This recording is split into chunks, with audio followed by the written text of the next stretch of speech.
Ravens had a bonus practice today and got some key players back, but still no Lamar Jackson. We'll talk about that. We'll also speak on these anonymous players talking to the Baltimore Sun about Todd Monken and how this year just feels different. Eric DeCosta is making calls to try and acquire some defensive players. We'll talk about who could be some options there, and we'll take a little bit of a peek towards this Bears matchup on Sunday. All that and more in this episode of the Flock Rundown. Ravens Flock.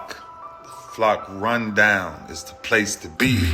Motionless brainwaves attempt to swim their way to sense, can't tame the untamed. What's up, Ravens fans? My name is Ryan, and welcome back to another episode of the Flock Rundown. So the Ravens had a bonus practice today. They usually don't practice on Monday or Tuesday. The normal scheduled practice for a game week is on Wednesday, but they had a practice today, and everybody was there except Lamar, and obviously Tavius Robinson and guys that have been banged up and have more long-term injuries. But Roquan Smith returned, Awuzie returned, Ronnie Stanley was out there, Pat Ricard was out there, but no Lamar Jackson. Now, this is bittersweet news. You know, you get a lot of guys back that you expected to get back. You got guys like Ronnie practicing and Pat Ricard, Awuzie returned, Roquan Smith, but still no Lamar Jackson.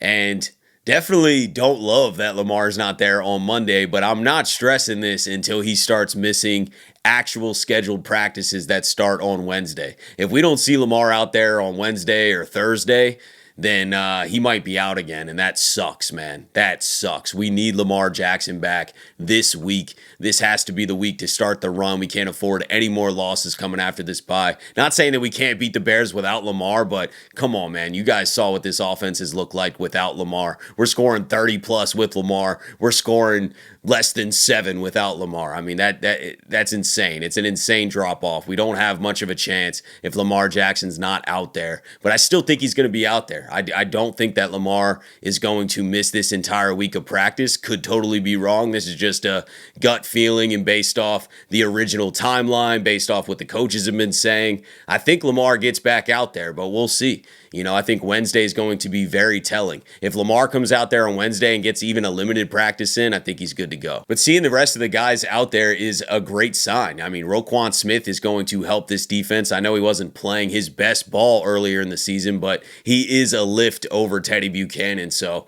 I think Roquan is going to be a big asset to this defense. Adding Awuzie into the corner room, he was playing some solid ball earlier in the season, adds more depth to that situation. Hopefully Jair Alexander is in shape and back in form enough at this point that we could start to see him in the game. And great news to see Ronnie Stanley and Pat Ricard back out there. Ronnie Stanley hasn't been able to finish a first half in the last few games. So hopefully the bye week he got right and is able to get out there. I think it's great news that he's out there on this bonus practice on Monday. All the guys that are out there are obviously pretty good to go, or you wouldn't be practicing on this bonus practice like Lamar is. You know, Lamar's the one that they're probably still being very careful with. The Ravens will probably place Tavius Robinson on IR by tomorrow because Emery Jones Jr.'s 21-day practice window closes and he has to be officially signed to the active roster. So they're going to put Tavius Robinson on IR, who's out, 6 to 8 weeks.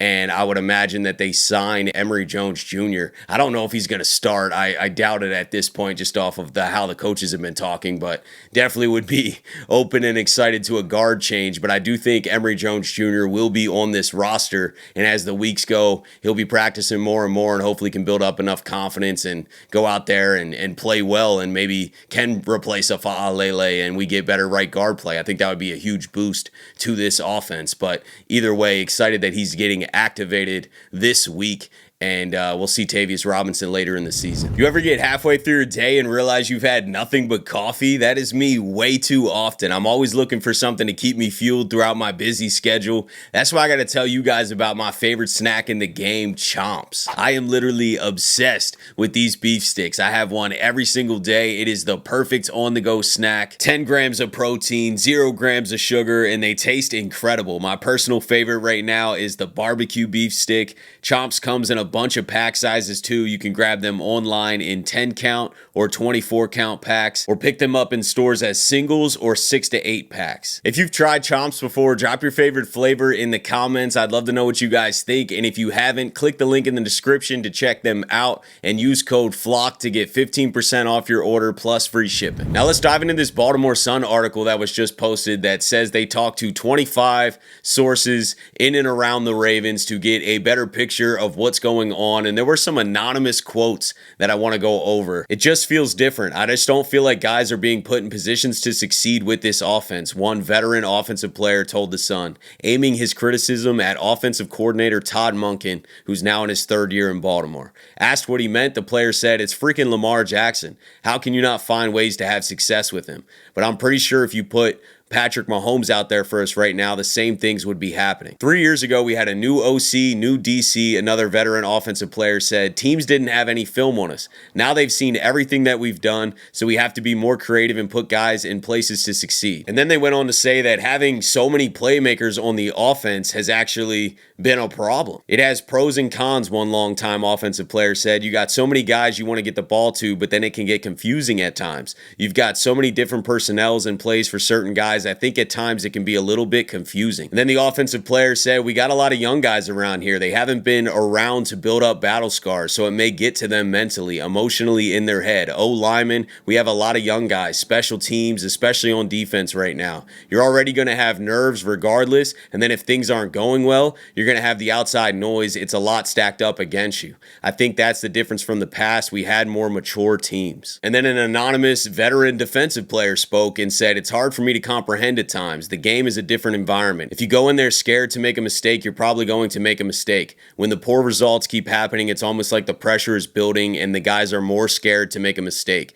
A mistake's not going to kill you, but these little mistakes all over the place continuing, it's just like a snowball. It messes with you mentally." Another offensive player said it makes Zach Orr look bad when he's calling the right stuff. And then at the end of the article, it said that the coaches have removed all the fun stuff from the locker room. No basketball hoop, no ping pong table that guys were playing on, no cornhole boards, no video game consoles. The coaches removed all that because they wanted to strip away any distractions that could prevent the team from being fully locked in. So I have a lot of thoughts on this, and I'll start with the anonymous offensive players that were criticizing Todd Monken and the fact that there's too much film on the Ravens now and he needs to get more creative because they aren't able to get things going. And the anonymous offensive player said, "It's freaking Lamar Jackson. Like, even Mahomes would struggle in this offense right now." And that is a little confusing because this offense wasn't really struggling.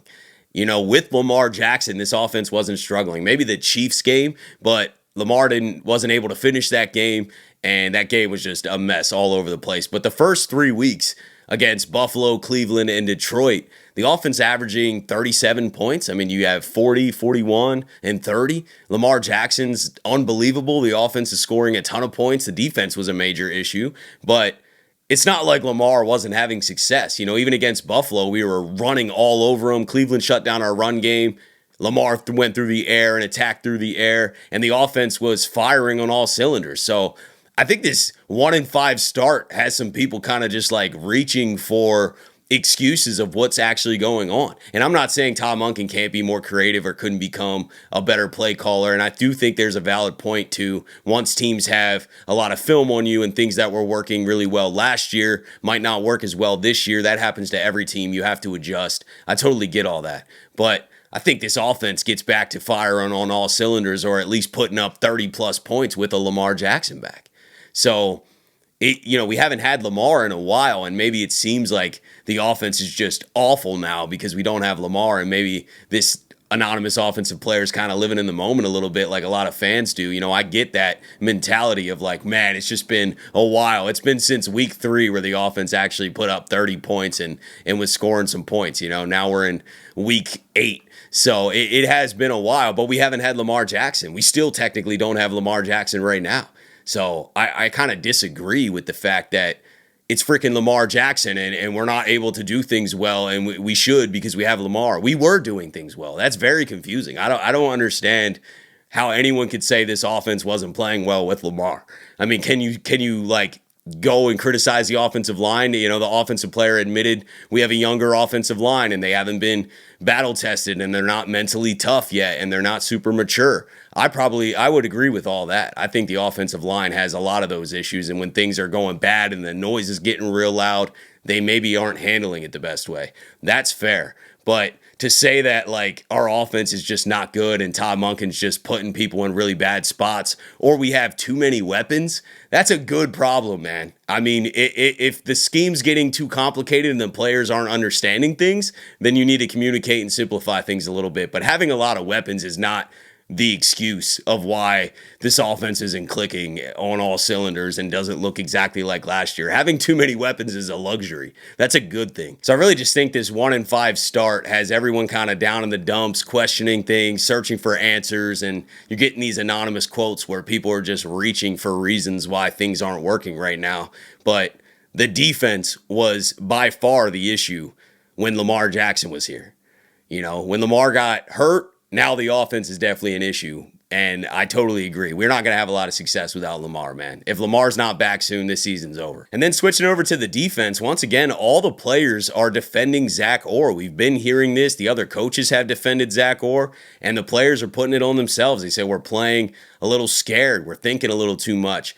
Zach Orr's calling the right stuff, but the players are making him look bad. This is coming directly from the players. This is what they keep saying.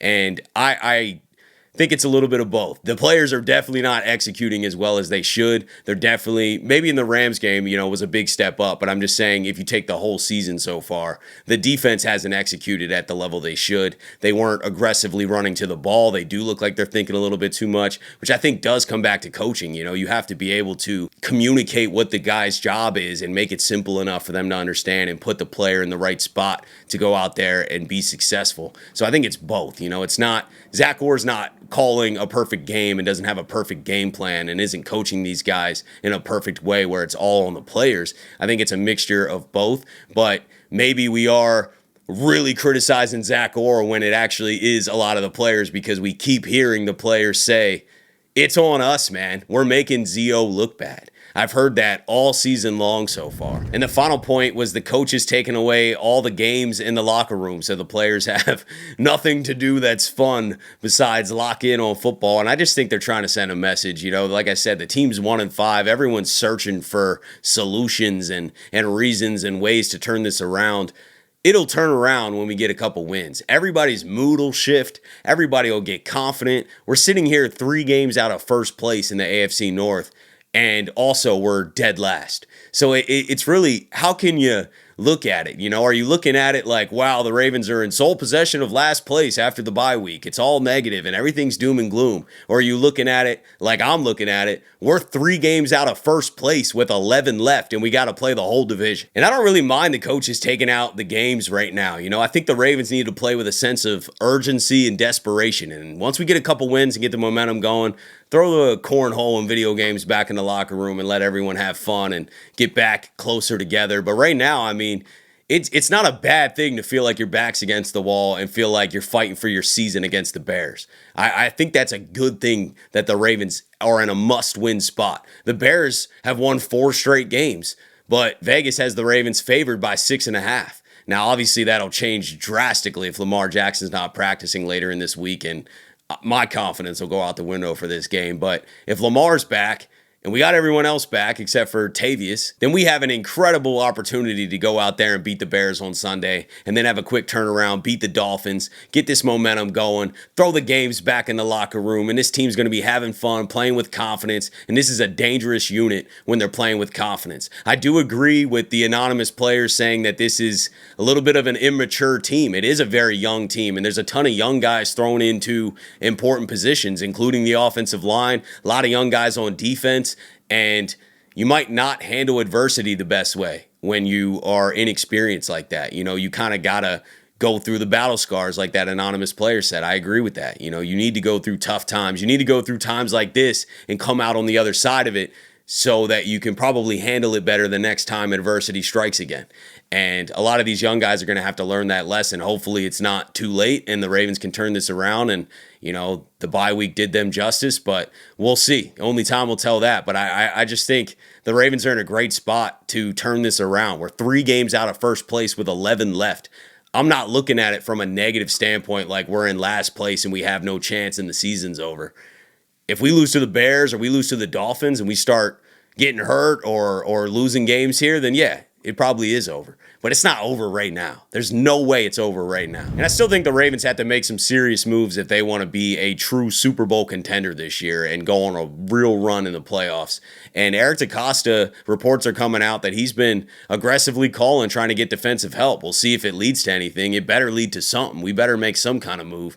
But I like that he's making calls. You know, I've been wanting some defensive line, interior defensive line help, an edge rusher. You know, if we can get a guard, that'd be amazing too. And I think these are all things that are on the list. I think they're going to focus on that D-line specifically, especially after losing Tavius and trading away Owe. You know, we might need to get an outside linebacker. And I know we probably won't make 2 or 3 aggressive moves. One of these moves is going to be for a veteran, you know, like a Calais Campbell or somebody that can plug in. But I do think one of these moves has to be an aggressive move. We have to get somebody that can get to the quarterback consistently, and I'm willing to part with pretty much any picks. And the Jets are a team that we should be focusing on because they have a few guys at positions of need for us. Quinnen Williams would be an absolute dream. I mean, we'd probably have to give up our first round pick for that, but that would be an absolute dream. And Jermaine Johnson's another guy who's not happy with his situation in New York right now and would be much better fit in Baltimore, man. So we need to get on the phones. I'm sure EDC is on the phones, but a move's got to happen before the trade deadline. I mean, there's no way around it. If not, I don't think we go on a long run in the playoffs. I just think that's the reality. Do I still think we turn around this regular season